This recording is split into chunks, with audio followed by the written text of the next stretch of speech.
Je suis souvent consterné par certains comportements et certaines paroles euh, de gens qui sont, mais vraiment à côté de la plaque. Je ne parle pas de la droite, des gens de droite. Hein. Les gens de droite, ils sont ce qu'ils sont. Hein. On sait où ils sont. Hein.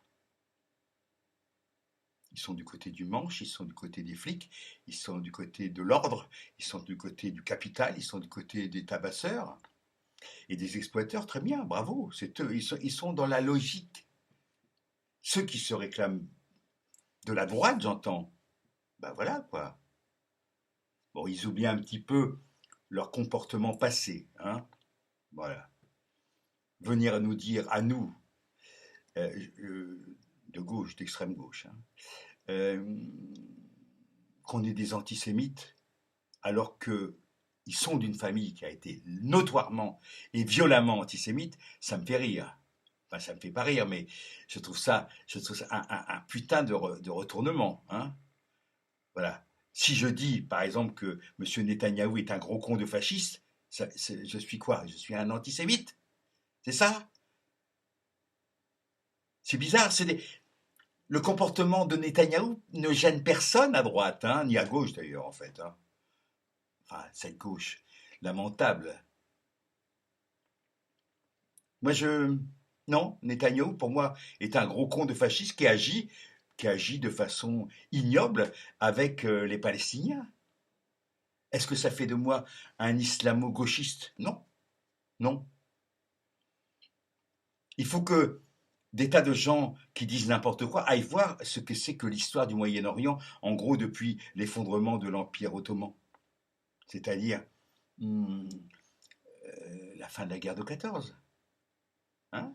On commence par regarder Laurence d'Arabie, on voit la trahison euh, de l'Occident et notamment des Anglais et des Français vis-à-vis des Arabes, à qui on avait promis, après la chute de l'Empire ottoman qui était du côté des Allemands, à qui on avait promis monts et merveilles et qui n'ont rien vu, puisqu'ils ont été dépossédés beaucoup plus tard, hein, euh, après la Shoah.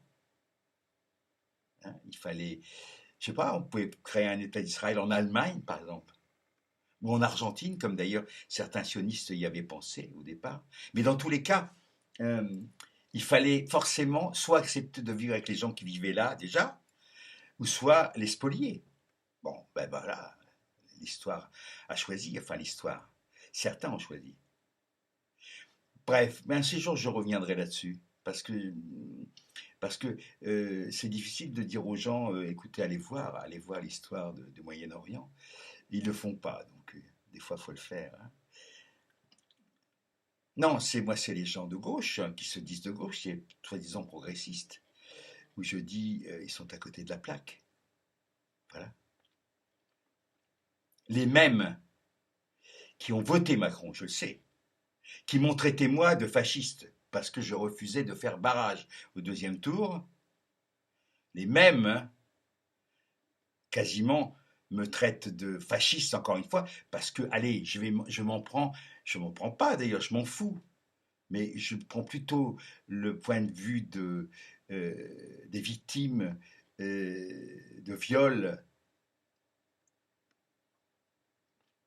plutôt que de celui des violeurs ou des complices des violeurs.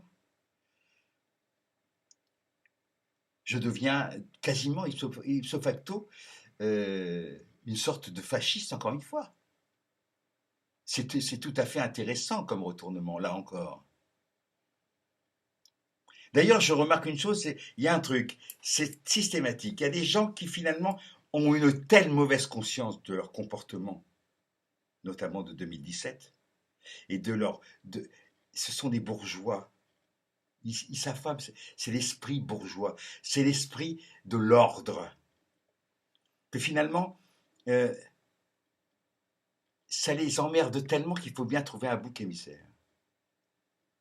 Alors c'est évidemment le gauchiste,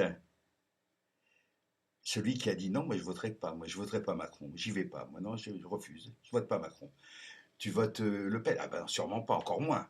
Mais je ne voterai pas Macron. Ah oui, mais tu es un islam, tu es un proto-fasciste, enfin, tu es un, ben oui, mais je t'emmerde. Parce que je ne fais pas de différence de principe entre le comportement de M. Macron et le comportement que pourraient avoir certains fachos. C'est pas la Shoah, on est d'accord, hein, on est d'accord. C'est juste un état d'esprit. C'est juste un état d'esprit. Et de toute façon, il y a de par le monde, les gens du genre Macron font suer le burnou et massacrent d'une façon ou d'une autre, notamment économique, des populations entières. Voilà. Donc, je dis, je n'ai pas de leçons à recevoir. Ce n'est pas parce que je ne défends pas M. Polanski que je suis forcément antisémite. Je n'en ai rien à foutre. Il se trouve que moi, je suis plutôt, dans tous les cas, du côté des victimes. Voilà. Y compris des régimes dits communistes, socialistes, tout ce qu'on veut, qui ont aussi commis des crimes abominables. Voilà. Je n'ai jamais, j'ai quitté le Parti communiste en 64, j'avais 19 ans. Donc on ne vienne pas m'emmerder avec des leçons de morale à la noix. Ça ne marche pas. Vos leçons de morale, gardez-les pour vous. D'ailleurs, beaucoup de gens qui étaient très agressifs au début des Gilets jaunes, quand on voit comment ça se passe avec ce pouvoir, d'un seul coup, trouvent que, d'un seul coup, ils se remettent à faire de l'aquarelle, où ils se trouvent, comme Madame Catherine Clément, par exemple, où d'un seul coup, c'est l'art sauve tout. L'art, bien entendu, la musique, la peinture, l'art sauve tout. On peut dire, on peut faire voter comme un con et ensuite, j'ai oublié. Il y a beaucoup de gens qui ont oublié, hein, qu'ils ont voté pour Macron. Beaucoup. Moi, j'oublie pas. Je suis désolé, mais je n'oublie pas. Encore une fois, que des gens de droite aient voté Macron, aucun problème. Que des gens de gauche, soi-disant, aient voté Macron et viennent me faire de la morale à moi, non, sûrement pas. Sûrement pas. Hasta la Victoria.